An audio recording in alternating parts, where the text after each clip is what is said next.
সিরিয়ার president Bashar আল আসাদের পতন হয়েছে বিদ্রোহীদের হাতে। মাত্র অল্প কয়েকদিনের মধ্যে সিরিয়ার গুরুত্বপূর্ণ শহরগুলো দখলে নেয় বিদ্রোহী যোদ্ধারা। সর্বশেষ রাজধানীর দামেস্ক বিদ্রোহীরা দখলে নিলে আসাদের ২৪ বছরের শাসনের অবসান ঘটে। তবে বাশার আল আসাদের এই পতনের লড়াইয়ে নেতৃত্ব দেন আবু মোহাম্মদ আল জোলানি। তিনি সশস্ত্র বিদ্রোহী গোষ্ঠী হায়াত তাহরির আল শামের প্রধান। এই গোষ্ঠীটি সম্প্রতি সিরিয়ার বড় সশস্ত্র গোষ্ঠী হিসেবে আত্মপ্রকাশ করেছে। ২০১৬ সাল থেকে নিজের অবস্থানে জানান দিতে থাকেন গোষ্ঠীটির প্রতিষ্ঠাতা আবু মোহাম্মদ আল জোলানি। একই সঙ্গে সিরিয়াকে বাশার আল আসাদের হাত থেকে মুক্তি করতে এইচটিএসকে বিশ্বাসযোগ্য করে তুলতে কাজ করেন তিনি।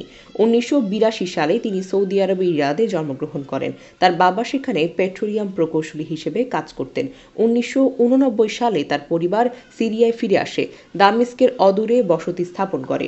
২০০৬ সালে জোলানি যুক্তরাষ্ট্রের সেনাদের হাতে গ্রেফতার হন, ৫ বছর আটকে থাকেন এবং ২০১১ সালে সিরিয়ার গৃহযুদ্ধের সময় জোলানি ছাড়া পান।